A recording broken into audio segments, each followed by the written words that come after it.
Hello and welcome to Wednesday's edition of Cracking the Cryptic, and today we've got a puzzle from one of my very favourite setters, Synergy, this is called, by Joseph Namer. And Joseph's puzzles are always an absolute delight. They're always very popular with viewers as well, with good reason. And this one has been garnering incredible praise. So I believe it's a tricky puzzle. That's all I know about it, so this might be a long video. You'll know better than me.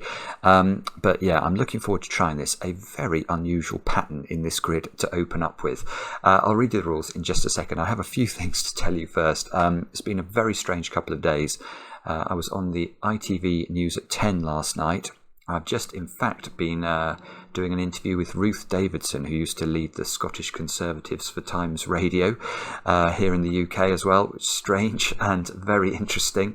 And then last night, I did a live stream, well, the second live stream I've done of The Witness. What a game that is. My goodness me. I'm really enjoying it. It's very, very nerve-wracking. I have to say, I've always got a safety net with these videos when I'm solving the Sudokus, because if I just get stuck and sit there for 25 minutes saying absolutely nothing, I will just turn the webcam off and the video will never go out. Whereas when I'm playing The Witness, if I get stuck on a puzzle, I am acutely aware there's quite a lot of people watching me thinking, what a banana. Anyway, it was great fun. Thank you all so much for participating. Thanks to those of you who tried not to spoil anything. I have not been spoiled yet. Mark tells me there were a few comments in the chat that were a bit of spoiling nature, but I haven't seen those, and he's banned me from looking at them. So that it's all good, and I will stream again in a few days' time, and I'm looking forward to that. I can't tell you. Anything else to mention? Tomorrow we're going to be releasing the final edition of Season 1 of our podcast, and so that should go live at 10 o'clock in the UK time. We've got more stuff coming your way if you're a patron of the channel over on Patreon. We've got this collection of puzzles by Zetamath, which is a very nice brain teaser indeed. So look out for that. That will probably come tomorrow as well, actually. And if you haven't solved Grockel's 10 thermometer pack heat wave over on Patreon, you've got just a couple more days to join the hundreds of your fellow solvers who have already submitted a correct solution to that. And so if you want to be eligible for some merch, do get your solutions in fairly promptly. Anything else? We're creeping up towards 400,000 subscribers, a ridiculous number. If and when we get there, we will be doing a Q&A, a special Q&A video. So if you do have questions for us, email them to us at crackingthecryptic@gmail.com, and please do subscribe if you enjoy the content. That will help us reach the target. Now, with all that said, let's get on with Synergy and see how we go. We have got normal Sudoku rules apply. In cages, digits must sum to the small clue in the top left corner of the cage, and digits cannot repeat within a cage. So we've got normal killer Sudoku rules. So those 5 cells there, you put digits in such that they add up to 27, and don't repeat a digit in the cage, and that will be correct if you do all those things. Each main diagonal marked in blue cannot contain a repeated digit. So this diagonal, for example, the negative diagonal, this negative diagonal cannot contain a repeated digit, and neither can the positive diagonal either. Cells separated by a white dot must contain consecutive digits. Not all possible white dots are given. So normal white crop key dot rules. So we know that this domino here, if this was a 3, this square's now either got to be a 2 or a 4, because it must be consecutive with 3 because there's a white dot between the 2 cells. Now, it's perfectly possible for those 2 squares to be consecutive as well. They could be a 1 and a 2. There doesn't have to be a white dot between every consecutive pair of digits in the puzzle. It's sort of positive information. We just know that this domino here, that's consecutive, those are consecutive, those are consecutive, those are consecutive. Those could be as well, but there's no white dot. So we only get hints in these corner boxes. Do have a go. The way to play is to click the link under the video as usual. Now I get to play. Let's get cracking. I've done my glasses adjustment, and the first thing I am seeing is these runs of digits round the corners. So there are 5 cells in these runs of digits. So let's just pause for a moment and think about how these runs move. Hopefully it's clear to people that this must be a sequence of 5 consecutive digits, because each domino is linked by a white dot. So if you put the number 1 in there, well, I missed it and pressed Q. If you put the number 1 in here, this will then be a 2, this will have to be a 3 because it couldn't be a 1 again, because obviously that would repeat the 1 in the box. So as these digits are all different, we know they have to form a sequence. Now, if they're a sequence of 5 digits, so we're selecting a continuous sequence of 5 digits from the numbers 1 to 9, what digit is always going to be included in this run of digits? Well, it's the digit 5. There's no way of selecting 5 consecutive digits from the digits 1 to 9 if you don't have a 5 in them. So we're going to have 5s in all of these. Now, that immediately makes me wonder, yeah, okay, so now we should be asking questions about the corner cells, because is it possible to put, in fact, I've just worked out something else out, that's a 5. This is very nice, we're off to the races here. Right, now, can this square be a 5? Let's ask that question. The answer's clearly no, but why not? Well, because if this is a 5, we've managed to put exactly 1 5 in row 1 and exactly 1 5 in column 9. But we know we've still got to put 3 more 5s in, let's highlight those cells for a moment, in these squares.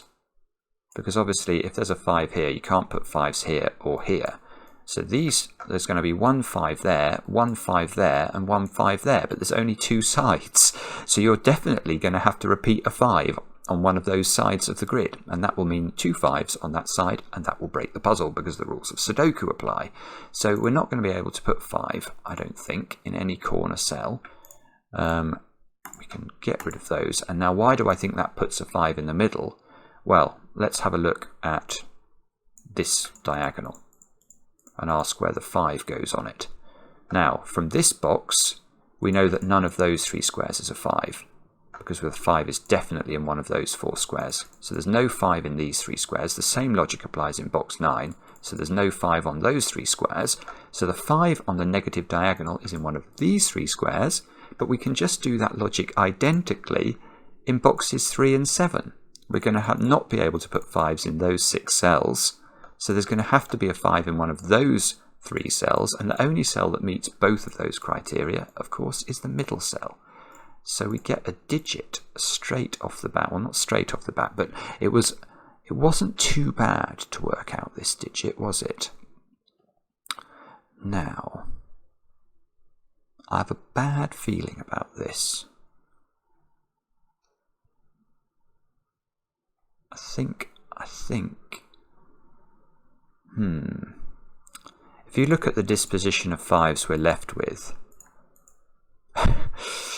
other than knowing there's no 5s in these cells, so in each of boxes 2, 4, 6 and 8 you have to put a 5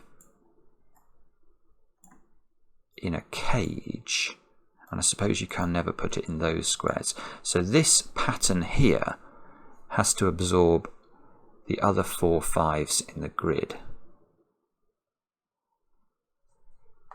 Yes, that's not useful, is it? I can't see a way of... Well, it seems to me at first blush anyway that each of these dominoes individually could absolutely, or each of these cells individually could absolutely have a 5 in it. I mean, admittedly, if that was a 5, then I couldn't put a 5 here. I'd still have 3 cells left to put a 5 in box 4. So I am now thinking this 5 business is a red herring.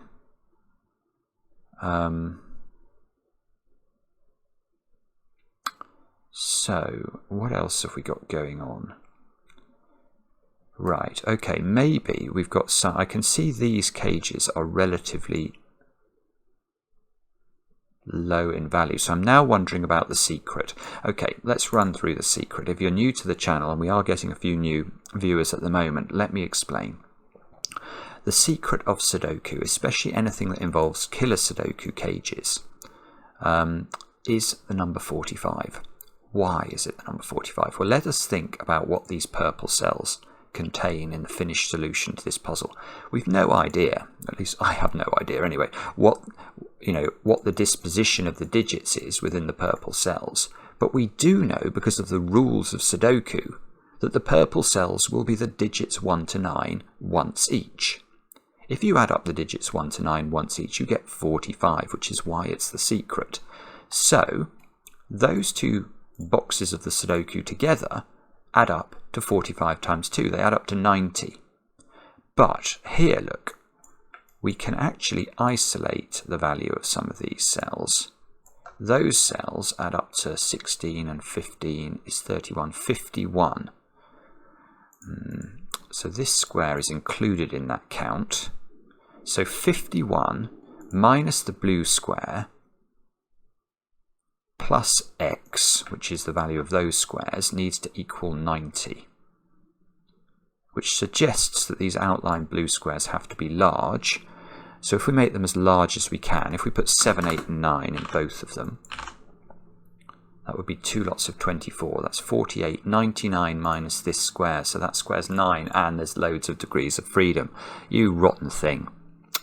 Bother. Bother, bother, bother, because as I reduce that, I'm going to increase these slightly, which allows me to reduce these, and therefore, you know, I could make this a 1. Or 2 or 3. I could make it any number apart from 5, which is not what I was hoping for at all. This is another total and utter red herring. Bother. Let's get rid of that digit. That's not correct, or at least very unlikely to be correct. I see Maverick is doing his fly past outside my window. Some of you ask about Maverick and why I keep referring to him. It's a reference to Top Gun.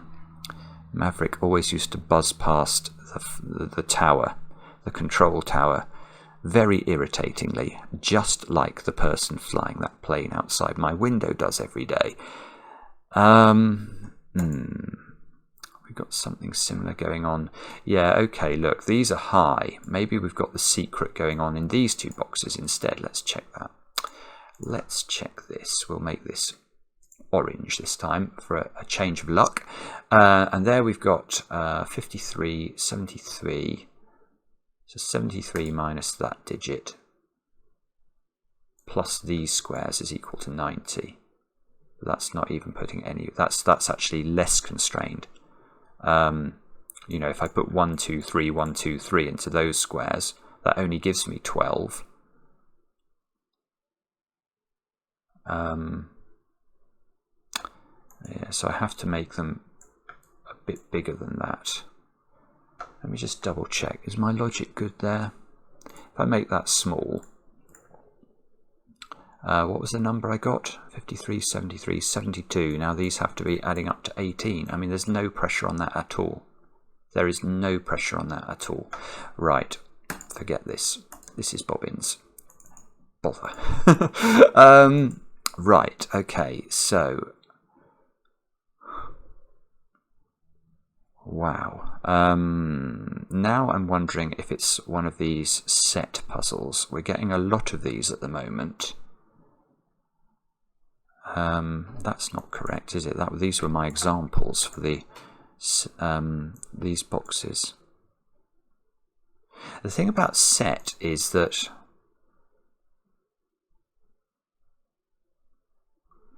well, if I did, yeah, maybe set actually, because that's going to pick up the corners. Right, I am going to have I'm going to have a quick look at this. I'm not going to say anything about it until I've had a look at it, in case it's complete gibberish.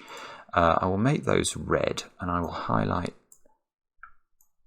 the perimeter, I think, because that's going to pick up my Kropki dots. And I'm going to delete these squares because they are two colours. And now I'm going to stare. Well, that is interesting, at least. That's very interesting because it picks up almost every cell in the puzzle. Right, okay, I'm going to look at this. Let us quickly analyse what set is. And I will explain what on earth I'm doing. So this, I think, is one of the cutting-edge techniques that really has only come to Sudoku in the last year or two. And what it's about is dividing the grid into different sections, and then being able to say that those sections must contain the same digits. How do we do that? Well, I've highlighted box 2, box 4, box 6 and box 8 in this puzzle. And a bit like when we said what do these 9 cells add up to? what digits do we know for certain we are going to find in the red squares? Well, the finished grid, this box will have one set of the digits 1 to 9 in it. This box will have one set of the digits 1 to 9 in it. Ditto this box, ditto this box.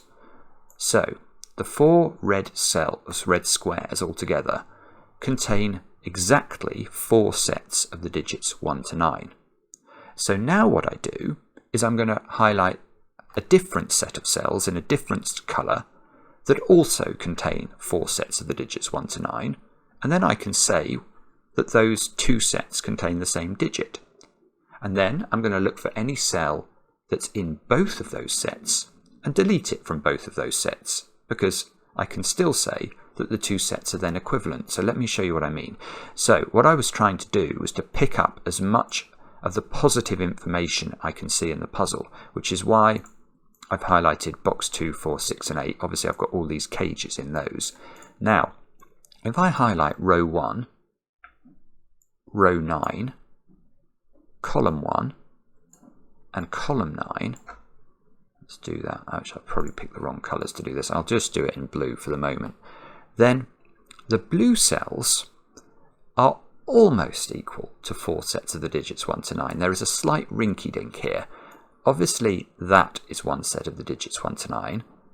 So's this individually. But when I add column 1 in, I'm double counting this cell and this cell. Whatever's in this cell here is definitely in row 1, and it's also in column 1 as well. So this cell basically appears twice. This cell appears twice. This cell appears twice. This cell appears twice. So what we can say at this point is that if we take the set of digits represented by the blue cells, where we count the corners twice, and the set of digits represented by the red cells, we have the same sets of digits, and that's equal to 4 sets of the digits 1 to 9. Now, this cell here is in both sets. It's in blue and it's in red. It's in blue once and it's in red once. So if I remove it from blue and red, it's still clearly true to say that the blue set and the red set are the same. Because I've just removed the same thing from both sets. I can remove that cell. I can remove this cell. I can remove these 3 cells, these 3 cells, and these 3 cells. So now we have a position where the blue cells, again counting the purple flashes twice, and the red cells are equal. They contain the same digits, therefore they add up to the same number. Now, what is that number? Well, that's going to be the sum of the numbers that we already thought of, which I now can't remember. So we've got 73 in the reds. Obviously this square is a bit of an annoyance, because that square is definitely not in either the blue or the red set. So we're going to have to adjust for this square. So we've got 73 in the reds here. And then we've got, what was it? 31, 51 in the reds here. Again, this cell is a bit of a fly in the ointment. So 73 and 51 is 124. Right. So we have got a situation where 124 minus the 2 yellows is equal to the blues if we count the corner squares twice. Yes, this is complicated. I am finding it complicated. I apologise if I'm not explaining it very well, but I think it is at least clear in my head. Now, is that useful? So if we max out one of these 5-cell strings with 5, 6, 7, 8 and 9, 5, 6, 7, 8 and 9 add up to 35. So the maximum we've got is 35 times 4, which is 140. And what did I say I was wanting? I wanted 124 minus yellow. That's no use at all. That's nowhere near useful. Bobbins. I thought that was going to be... That felt very correct to me. What do I mean by that? What I mean is that I mean that it's so perfect the way you can build this set up to include the cages. Admittedly, there's a fly in the ointment here, but that I can capture the entire grid, other than these two squares, with these two sets, is very, very, well, it sets your spider senses tingling. I think I'm missing something. What have I missed here? You can't put 5s in the corners.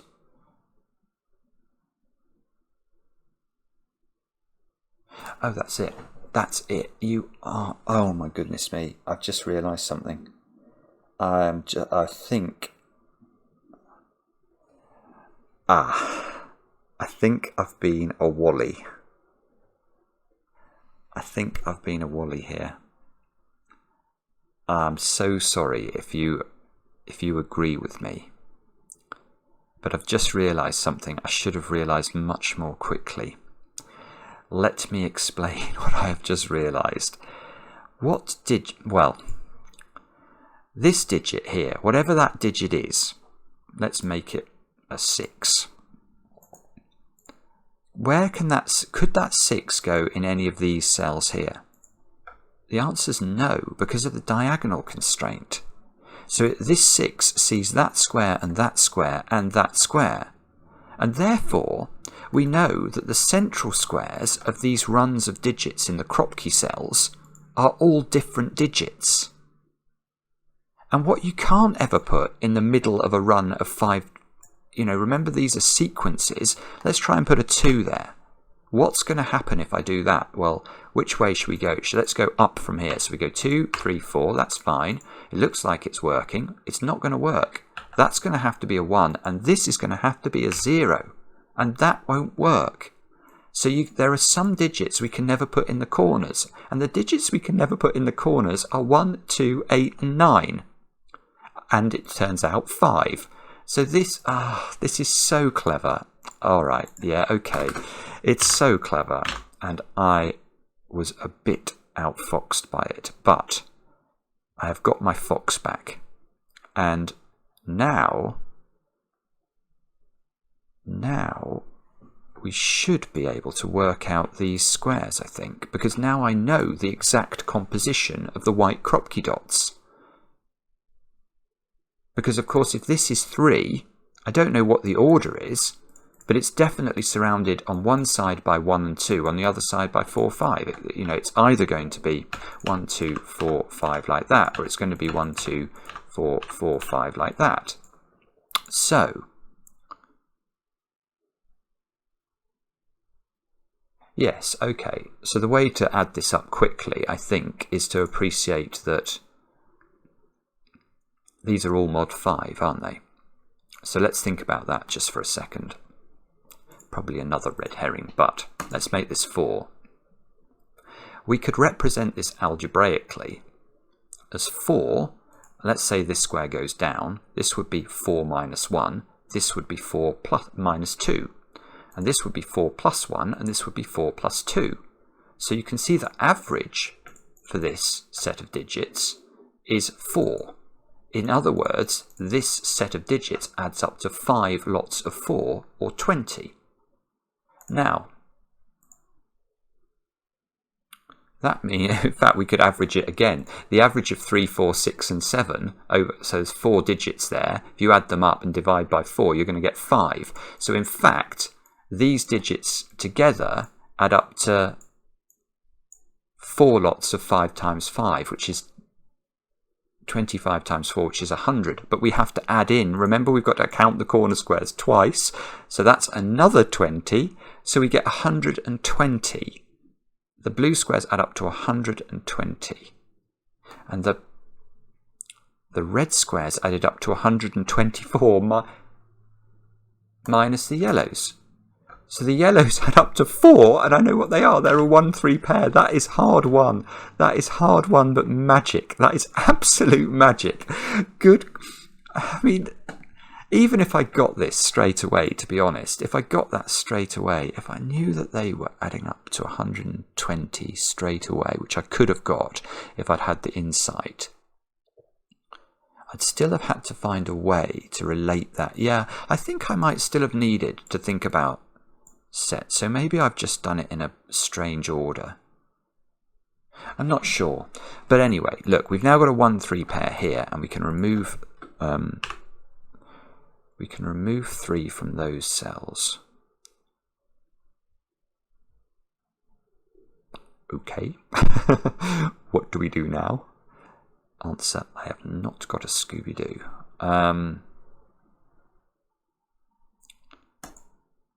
Yeah, I was wondering, you can put 1 in there, you'd then have to make the other 4 digits add up to 26, which is totally possible. You don't even need a 9 in there. You could do it with 8, 7, 6 and 5. So, what is this telling us?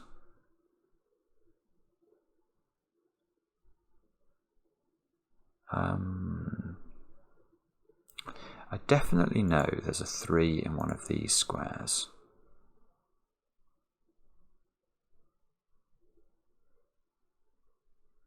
Which means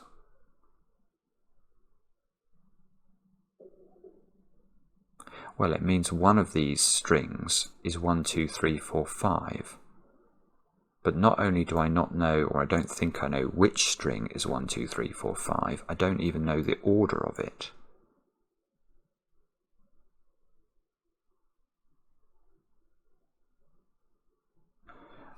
Sorry about this. 1, maybe. Yeah, okay. 1 in this box, and I presume therefore 1 in this box, are restricted, look, because we can't repeat 1 on the diagonal, and actually we can't have a 1 in the blue cells either, because the only way of having a 1 in a blue cell is if there's a 3 in the middle cell. We can work through this to see why that's the case. If this was a 4, then the minimum digit we can put in the blue cells is going to be 3, 2, which is not 1. So the 1, I think, has to go in those squares, and that must be the same down there. I've got a horrible feeling I'm going to have to keep a track.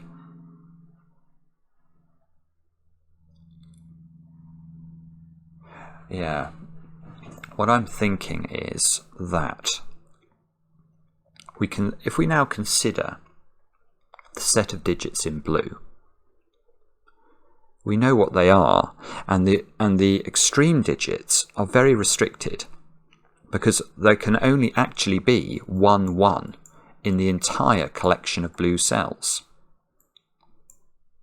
and that's in the run that has a 3. So if this was a 3, you could have a 1 in one of those 2 cells, but that would be the only one that you could include in the runs of blues, because there's only 1 3 we can put in a corner. So there is exactly 1 1 either here or it's in one of those 4 cells.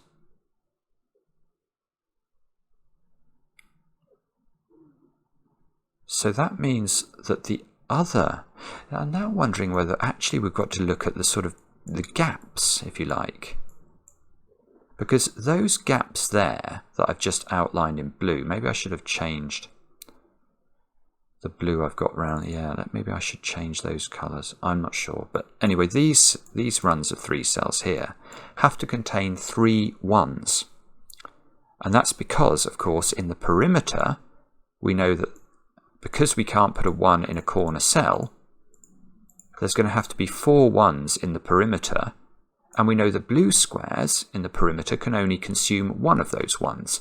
So there are 3 1s in the perimeter, not in blue squares, and therefore they must be in these cells. So it's really very likely they're in those and those, to be honest, because these are such high digits.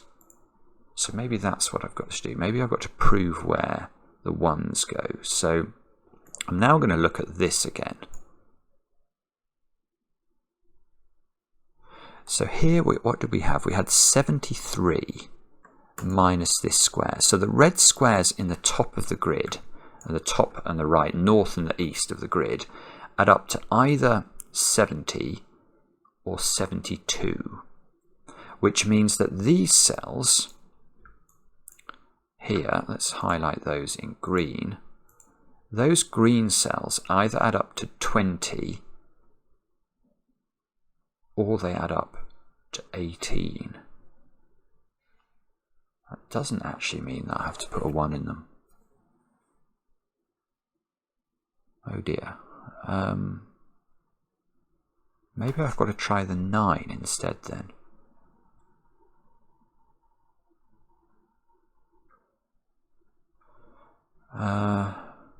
Because there can only be, the same logic must of course apply. If we look at the corner cells, we know there's only one 7 in the corner cells. That means there's only one 9 in the blues, which means there are 3 9s.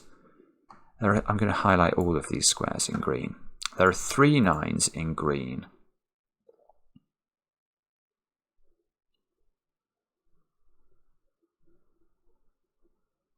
Ah, yeah, okay. That gives me something.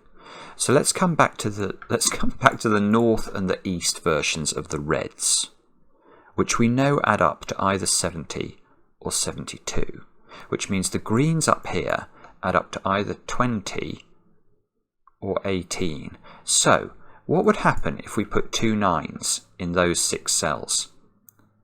Well, that would be totally impossible. I mean, let's just do it.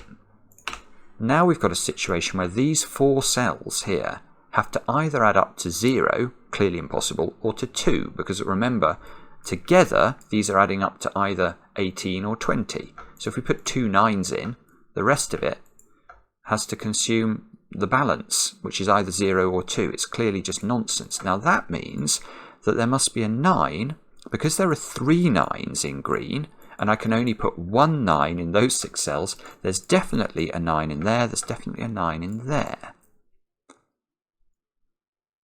And that means that that square is not a 7. Wow! Wow! Because if this was a 7, I would have to have a 9 in one of those 2 squares, and I can't. So this is 4 or 6.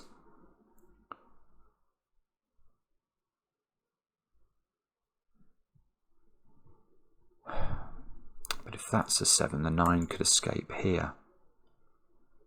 And then there'd be no 9 there, and there would be a 9 there, which would be okay. 4 or 6.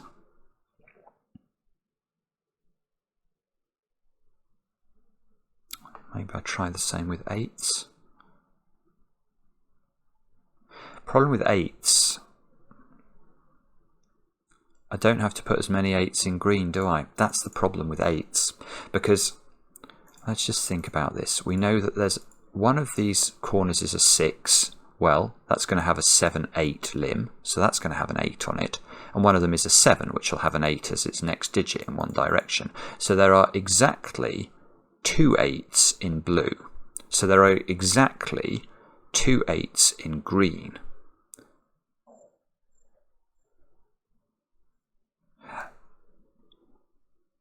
Ah, but there's 1 9 in green as well. 9, 8, 17. That's it. Yes. Right, got it.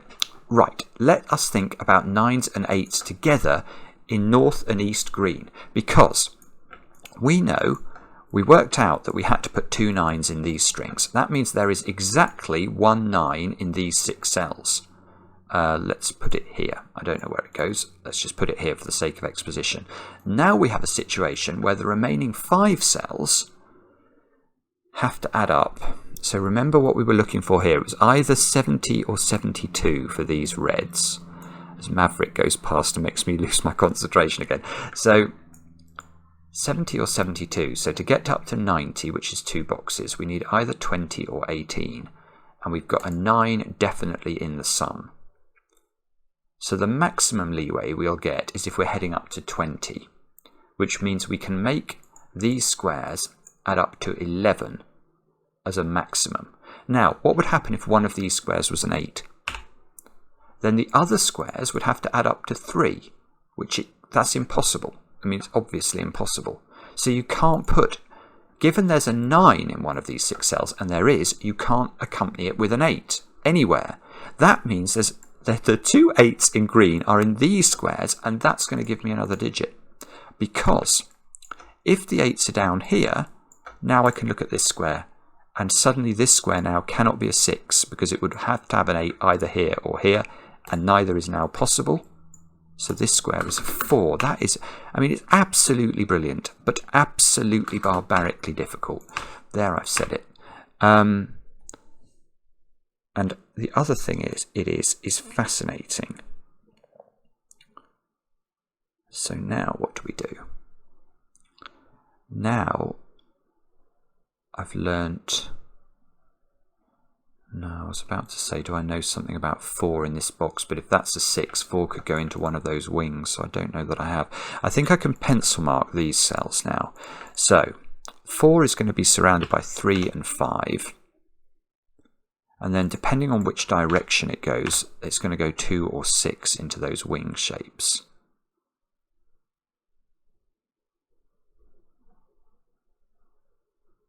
The only thing that seems to be putting any pressure onto me is this domino. This 8 domino now can't be 3, 5 because it would break this cell. So this is either 1, 7 or 2, 6.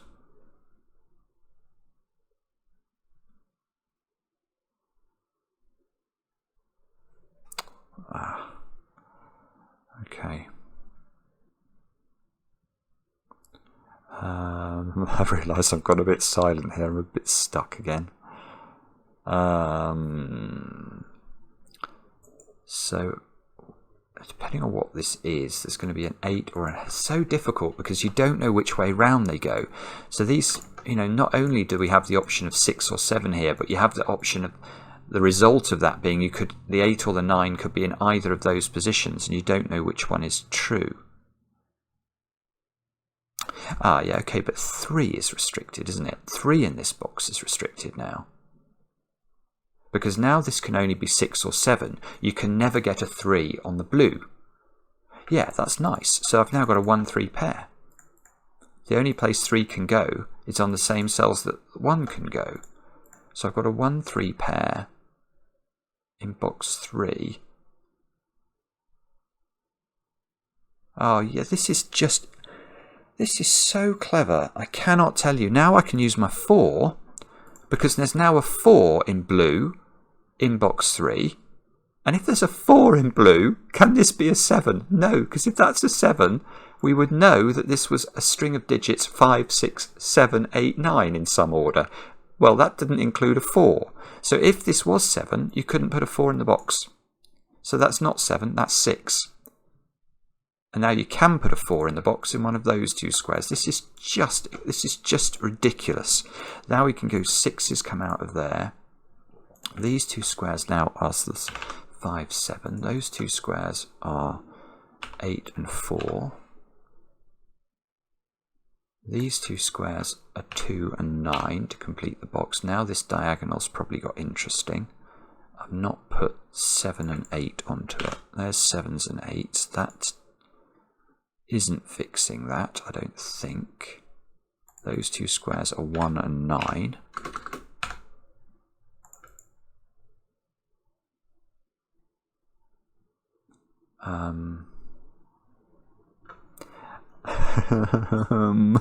Oh dear.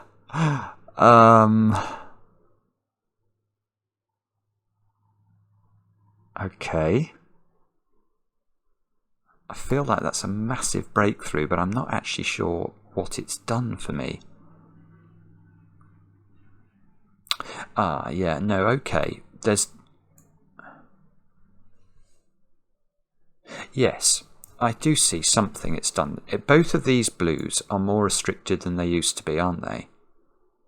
Because depending on what this digit is, its direction is now being forced. Let me explain. If this is a 3, previously, before we got this 4 in, the digit 4 could have gone in either of those 2 squares. Now that's not possible. The 4 could only go this way.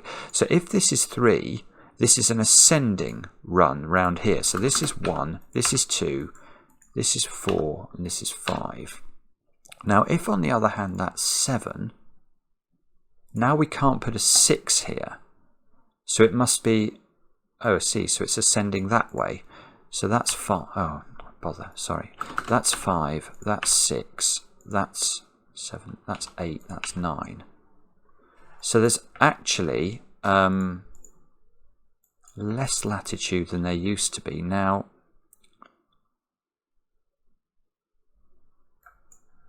I can't actually see how to resolve that though. I've got a 4-8 pair over there. So that means we've got to put 4 and 8 in those cells in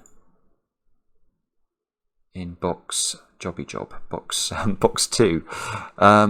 Now, before I look at that, I'm going to just check what's going on down here as well. So this is going to work the same way, but presumably mirrored.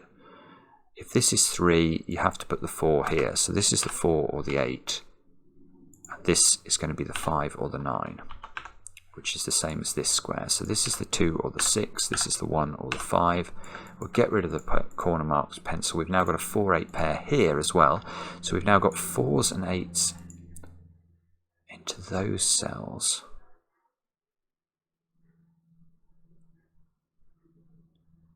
How do we fix this? How do we break it? Obviously I can't repeat 4s and 8s in the 27 cage.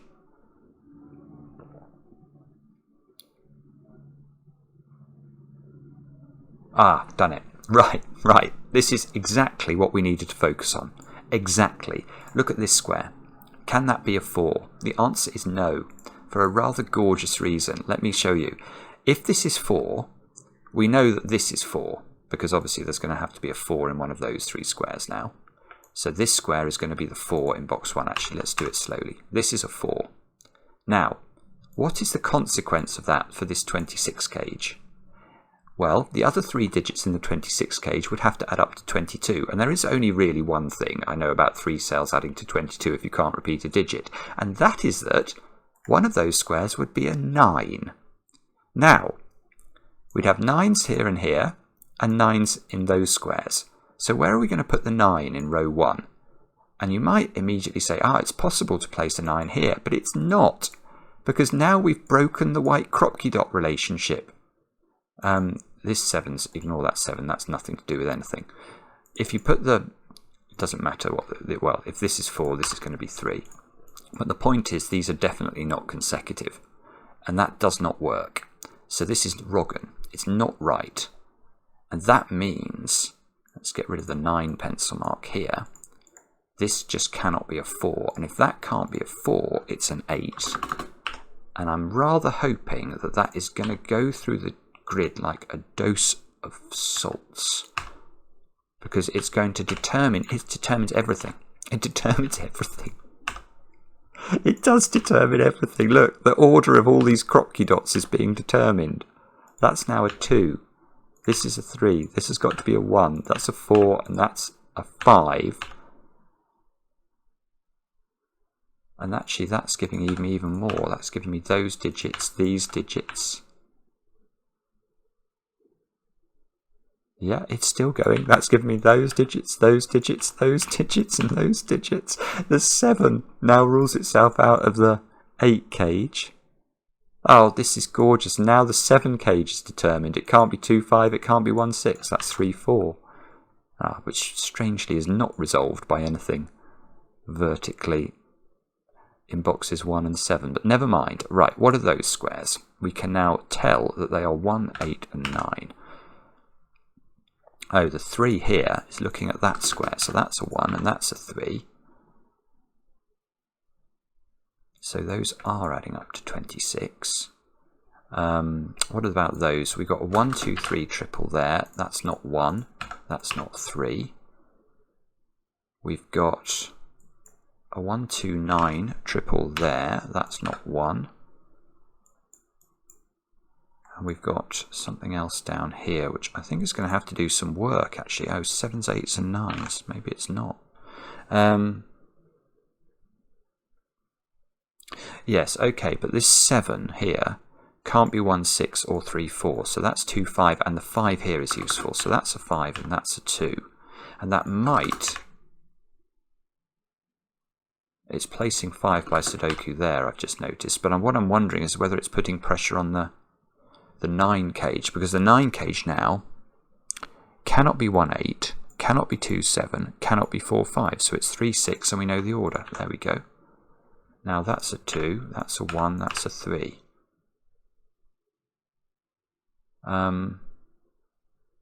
Now, what should we do next?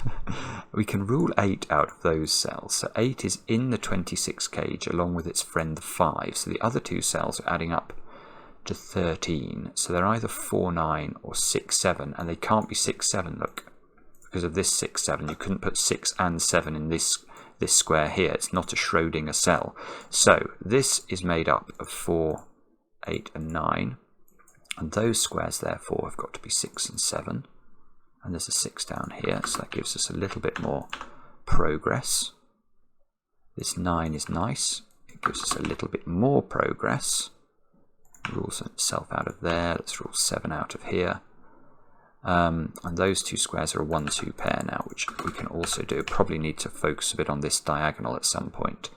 Let's do that in a second. Oh, I've got a dead... Ah, no! Oh, it's going to be resolved by the diagonal. Oh, that was heart failure. I saw this 3-4 above this 3-4, and that instantly looks like a deadly pattern, because it looks like there's no way of determining whether this would be the correct solution or just switch the digits around. But that is not quite true, because this digit can be resolved in this 3-4 logically by somewhere else in the puzzle, namely this diagonal. In fact, it is resolved. If I scanned down there, I would have seen it. So this is a 4, this is a 3, that's a 3, and that's a 4. And my deadly pattern doesn't crush me, which is a big relief. So those 2 squares there, look, have to be a 5-7 pair. And we know the order. So that's 5 and that's 7. And that means I've now got 4 5s looking at box 6, so that square's a 5. Now I can do maths to get that square, which is 19, it's an 8, just to make the box add up. And I think I might be able to do some maths on, well, actually no, I can just do elimination. Those 2 squares are a 1-4 pair, there's a 1 up here, so 1 and 4 go in, 4 and 8 go in, 7 comes in down here. Those 2 squares are going to be 2 and 6. Giving me... What about the diagonal? No, it doesn't resolve it. You rotten thing. Okay, what should we look now? Maybe here. 6, 7s, 8s and 9s. So where does the 8 go? There. It's the only place it can go. Where does the 9 go? There, that's the only place it can go. The 7 goes here because of the diagonal. This square's a 6. That resolves this. It's just superb. It really is superb. That's a 2, that's a 9, that's a 1. This is a 9. This is a 1 here because of the 1 up there. That's an 8. Let's get rid of all of those pencil marks. Well, those 2 squares look interesting, don't they? They're a 3-4 pair, and we can do it. That's 4, that's 3.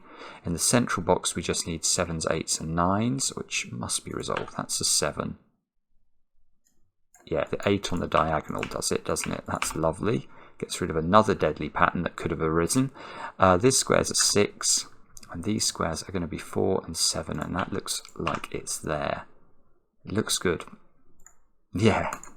Oh, I'm proud of that. It's taken me a long time, nearly, well, it's probably 45 minutes of solving, but I was really, actually, I don't think that was a terrible solve. There's quite a lot of complexity. I did it in the wrong way. I should have appreciated much more quickly what was going on in the corners. So sorry if that frustrated you. But I think that you probably do need some sort of set relationship in order to make use of the fact that you learn what these blue squares sum to. And what did that do? That gave me those squares. But then, even then, it's not very easy. It really isn't. You have to appreciate that the set of... Yes, you do. You have to appreciate the set of digits, or at least I think you do, you know, what needs to be in the blue squares, and the fact is that the blue squares can only contain 1 9 and 2 8s, and then you have to use this cage totals here to force them here, which restricts this digit. It's really complicated, but utterly beautiful. It's like a Newton's cradle, you know, where everything bangs that way and then goes this way and then comes back that way again. Absolutely mesmerizing. So it's just stellar setting, Joseph. Take a bow. And thank you so much for watching. I hope that was interesting. Let me know in the comments. I do enjoy them, especially when they're kind, and we'll be back later with another edition of Cracking the Cryptic.